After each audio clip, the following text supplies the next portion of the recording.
Sean Payton to the Texans. How possible is it? It's a lot more possible than I ever thought it would be. I didn't think this was a possibility. I didn't think it made sense from any perspective, but in about 10 days, the Texans organization has functioned like a big boy organization, and the assets that we knew were already there, they've been front and center. I think just the fact that Sean Payton is interviewing, it's kind of been a dunk on all the national media types who said no one wanted this gig. It seems like everyone's at least open to speaking about this gig, and Sean Payton is among those people, and it seems like a real possibility at this point, given what has happened. The Los Angeles Chargers don't appear to be in the mix. They're going to stand by Brandon Staley. They're scapegoating the offense and ignoring some of the stuff that Staley has done. The Dallas Cowboys, they won yesterday. Still wouldn't say it's completely off the table depending on what they do in San Francisco, but the Cowboys won. And right now the only competition really is Arizona, Carolina, and Denver. And you can make a case for the Texans in all of those situations. Before we do that, before we get into compensation, before we get into other factors, subscribe. If you're a Texans fan, if you're not a Texans fan, even better. It's the top source for daily digital Texans content. I'm Landry Locker. You can hear me Monday through Friday, 10 to 2 Central on In the Loop on Sports Radio 610 in the Odyssey app. We have Texans players on weekly. We just had ownership on with us. So this is as close as you can get to good Texans digital content, and there's plenty of options now. They're kind of increasing, but I hope you can subscribe and ride along with me during this very exciting offseason. Let's talk about the other teams when it comes to the Sean Payton situation. You're looking at Arizona, who just hired a general manager in Monty Ossenfort, formerly of the Titans and the Patriots. Don't know what his relationship with Payton is. Seems to have kind of the same hardo mindset. I think today in his introductory press conference, he said, we're not going to have ego in this organization. Seems kind of Payton-esque. The Carolina Panthers, who Payton's going to meet with on Saturday. He's going to meet with ownership in New York, I believe. And then the Denver Broncos, who are really the first team to emerge, and all signs pointed to that. The Arizona and the Denver situation, it seems like it's going to come down to how he feels about their quarterbacks. Sometimes uncertainty and a lack of commitment to a quarterback can actually play into a team's favor, especially if the quarterback appears to be washed and the quarterback appears to have flaws or maybe injured or something like that. And that's the case in Arizona with Kyler Murray and in Denver with Russell Wilson. Maybe Sean Payton believes he can revive those guys, but it's really going to come down to, in that situation, what he thinks about the quarterbacks. The Carolina thing is interesting. Another factor that could come into play is what's the state of the division. AFC South is not great. The Texans division is not great. Both Wests are really good, the NFC and AFC West, which is where Denver and Arizona would be. But the NFC South with Carolina, it's the worst division in football. And it looks like Tom Brady's on his way out. So it's even worse than believed. So it's a very winnable division, as is maybe the AFC South, although Jacksonville, the arrow's kind of pointing up after their playoff win, and they got Kansas City this week. But if we're just talking division and the difficulty of the division, the NFC South is by far the worst. But if you look at the draft compensation, the Texans have the advantage. Denver traded their draft compensation for Russell Wilson, a large portion of that. Arizona has just normal draft compensation, and the same thing with Carolina. So the draft compensation, that plays into the Texans' favor. If Sean Payton says yes to the Texans, let's pretend that I can't believe we're having this freaking conversation, but let's pretend that Sean Payton says yes to the Houston Texans. The question then becomes, what's the package going to be to get Sean Payton here? How much is it going to cost? He said the other day on his television hit on Fox Sports 1, he said he thinks the compensation, he didn't beat around the bush. He said mid to late first round pick. Texans have 2 first-round picks this year, 2 first-round picks next year. Now, 12 is not quite mid to late. So if the Texans are going to make a trade, maybe the Saints can send back a 2 and the Texans can give a 1 and 3 in one of their extra 3s. One of their extra 1s, one of their extra 3s, and get back a 2. Because 12 ain't mid to late. And I know the New Orleans Saints, they, made the Chris Olave trade, and the New Orleans Saints, they're kind of chasing their tail trying to figure out, what they're going to do about that. That's not the Texans' problem. And the Texans aren't in a bidding war. This isn't about ammunition. When we're talking about a trade for a quarterback, unless it's Deshaun Watson and the POS, person of service, Jack Easterby, has, given him a no trade clause, it's not some sort of sweepstakes. It's not a sweepstakes where you're trying to bid the most. Sean Payton's picking his destination, and then the bidding begins. And not only does the bidding begin, I'm assuming that Sean Payton, who's kind of a hardo and kind of a control freak, he's not going to want his new team to give up too much draft equity to get him. So you really don't have a lot of leverage. There's no bidding. There's no sweepstakes. There's nothing like that. You don't have a lot of leverage if you're the New Orleans Saints, unless you just want to play hardball and say Sean Payton's going to sit out and not do anything. I don't think that's going to happen. So I could see a situation where, maybe the Texans give up a first and a third and get a second. Maybe it's a next year's first or something like that. I don't know, but I just don't see a situation where the Houston Texans are going to be having to give up the 12th pick. We can argue about value all we want. If some people will say, just give up the 12 and call it a day. Why? I mean, you're going to need a wide receiver. I'm assuming Sean Payton's going to want a wide receiver. They're going to trade Brandon Cooks. So why would they have to do that? What's Denver going to give up? Now, maybe the Saints could also look at it this way. Of all the possibilities, the Carolina Panthers are in the division. They're really not far off from the Saints. Probably a better football team right now without Sean Payton. Steve Wilkes had them playing pretty good. So could the price be higher for the Carolina Panthers than it would be the Texans?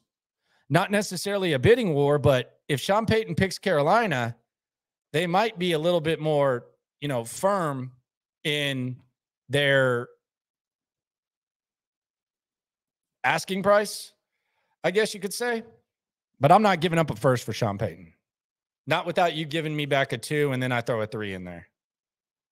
I know that sounds crazy to some, but there's no leverage. It doesn't matter what the value is. There's no leverage. So what would the package be? Because 12 ain't a mid to late. I mean, mid to late is 16 back. So the Texans shouldn't have to give up 12. And Carolina shouldn't have to give up their pick either. Let's look at the Saints 2023 draft picks. They traded the 1 for Olave. They have the 40th overall pick in the second round. So if you send the Saints 12 and they give you back 40 and then you give them a third, probably do that. The Texans would still have 3 draft picks in the top 40. So I would be okay with that. You're going to send 12, get back 40, maybe give a third, or maybe not even give up anything. Who knows? I know Sean Payton's not really going to want to give up a lot of draft equity, but will he pick the Texans? That's something that's to be determined. Other factors that I think could come into play. And, we talk about the quarterback situation and we talk about who he does or doesn't like. I could easily see a scenario, and we've actually seen this because we don't have a large sample size of Sean Payton working with multiple quarterbacks. He and Drew Brees were one of the best duos for a decade and a half plus, however long they were together. They were one of the best in the league. They were one of the best duos to ever do it. And both of them are going to be future Hall of Famers, and they're going to go in as members of the New Orleans Saints franchise. There is an example, though, of Sean Payton, and I can see people and I can hear people throwing up in their mouths, just throwing this out there. There is an example of Sean Payton coming into a situation where an organization is in a bad place, PR has been a disaster, and he's taken a third-year quarterback who many people didn't believe in and turned him into a playoff quarterback. And that quarterback was much worse than Davis Mills. It was Quincy Carter with the Dallas Cowboys. He was in his third year. Bill Parcells went to the Cowboys. He brought Sean Payton with him as his assistant head coach / quarterback coach. They were developing Tony Romo starting that year, but they took Quincy Carter and they made the playoffs with Quincy Carter.